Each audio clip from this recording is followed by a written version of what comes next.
जब चीजें आपके हिसाब से नहीं चल रही हो तो इस सिचुएशन में खुद के रोल को स्वीकार करना मुश्किल होता है। अक्सर एक्सटर्नल फैक्टर्स को कोसना बहुत आसान होता है, दूसरे लोगों को, सिचुएशंस को या लक को।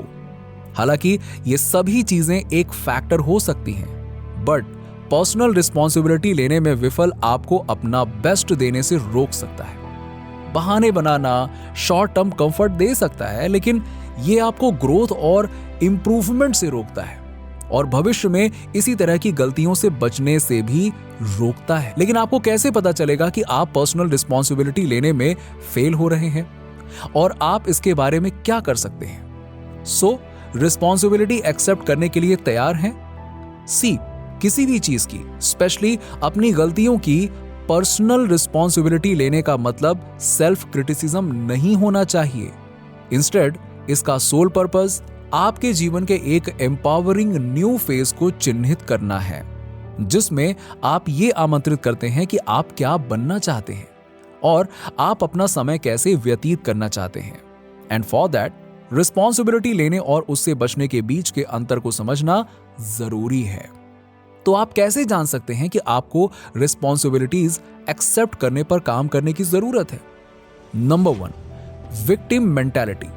विक्टिम मेंटालिटी यदि आपकी मेंटालिटी है तो इसका मतलब है कि आप खुद को एज अ पावरलेस पर्सन देखते हैं। आप उनमें से हैं जो लगातार इस तरह के सवाल पूछते हैं, लाइक बुरी चीजें क्यों होती हैं, या ऐसा क्यों लगता है कि कभी ना कभी मेरे साथ बुरा व्यवहार किया जाता है या होगा। देखिए, जब किसी के भी साथ चीजें गलत होती हैं ना, तो बैड फील करना स्वाभाविक है, बट एक विक्टिम मेंटालिटी में सेल्फ पिटीनेस शामिल होता है और प्रोडक्टिव लेसन्स जो आप अपनी करंट सिचुएशन से सीख सकते हैं उस पर विचार करने के बजाय खुद के लिए सॉरी फील करना शामिल होता है। बट ऑन कॉन्ट्रेरी, जब आप अपने लिए सॉरी फील करना बंद कर देते हैं तो आप एक पॉजिटिव मेंटालिटी को बढ़ावा देने पर ध्यान केंद्रित करने में सक्षम होते हैं, जो आपको पॉजिटिव चेंज की ओर धकेलता है और स्टैग्नेशन से दूर करता है।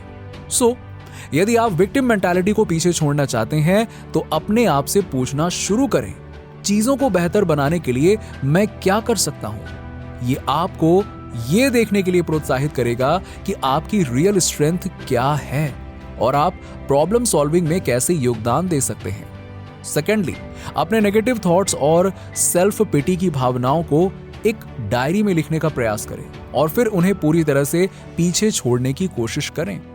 Number 2, blaming others. बेशक अन्य लोग कभी कभी आपके लाइफ के नेगेटिव सिचुएशंस में भूमिका निभाएंगे, कभी कभी एक्सीडेंटली और कभी कभी पर्पस से।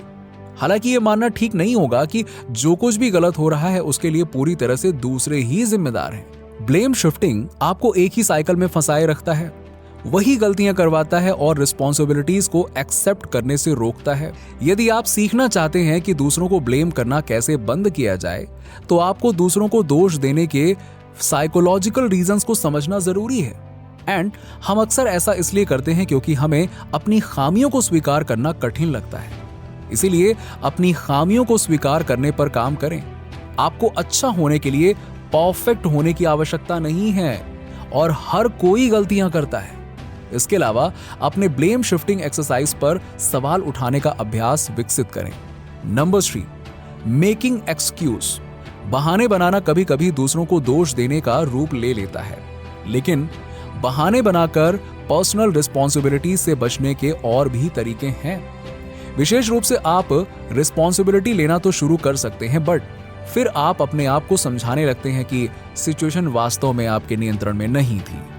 सी, बहाने बनाना बंद करने में समय और मेहनत लगती है और ये एक दिन में नहीं होगा क्योंकि इसे आपने अपनी हैबिट बना लिया है। बट अगर आप अपनी थिंकिंग में बदलाव करते हैं तो ये पॉसिबल जरूर है कि ग्रेजुअली आप अपनी इस आदत को छोड़ दें। आपके लाइफ के गोल्स चाहे जो भी हो, पर्सनल रिस्पॉन्सिबिलिटी लेने से आपको उन एम्बिशंस को पूरा करने में मदद मिलती है।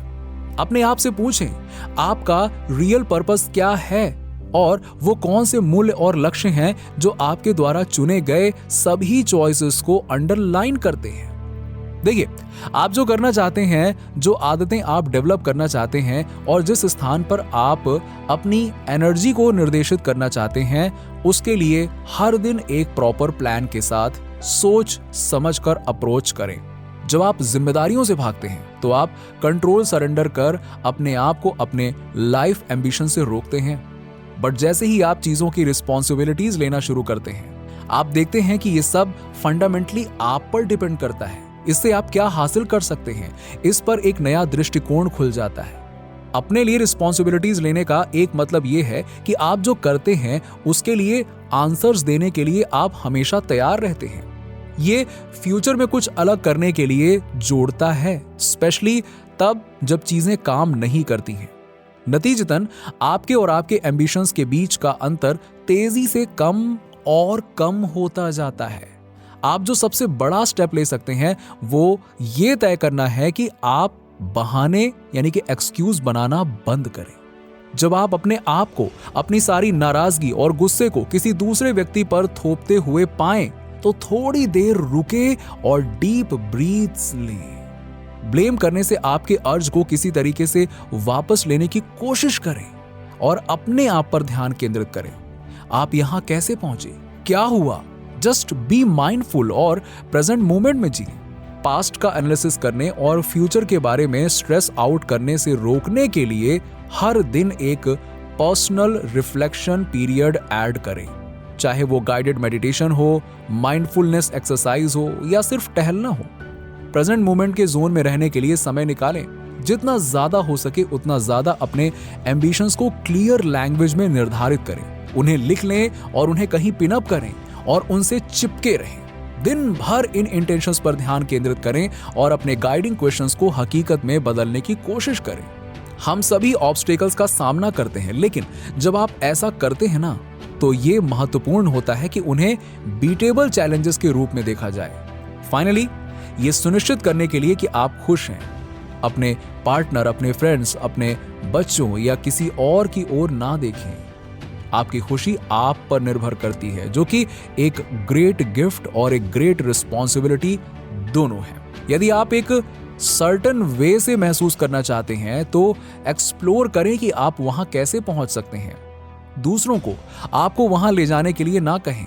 आपके गोल्स चाहे जो भी हों, मैनिफेस्टेशन टेक्निक्स की मदद से आप इन्हें सच बना सकते हैं। जैसे कि लॉ ऑफ अट्रैक्शन सिखाता है, हमारे इंटेंशंस और हमारे डिजायर्स आकार देती हैं जो हम यूनिवर्स से रिसीव करते हैं। इसीलिए यदि आप रिस्पॉन्सिबिलिटीज ले रहे हैं तो आप ये तय कर रहे हैं कि आपको अपने आसपास की दुनिया से क्या मिलेगा।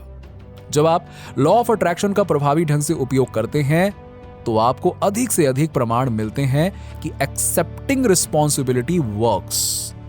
ये आपको आपका बेस्ट वर्जन बनाने का रास्ता प्रदान करता है। नीचे कमेंट में बताइए कि वीडियो कैसा लगा। अगर आप हमारे चैनल पर नए हैं तो फटाफट ऐसे ही वीडियोस के लिए हमारे चैनल को सब्सक्राइब करके बेल नोटिफिकेशन को ऑन कर दीजिएगा, जिससे आपको ऐसे ही वीडियोस के अपडेट्स मिलते रहें सबसे पहले।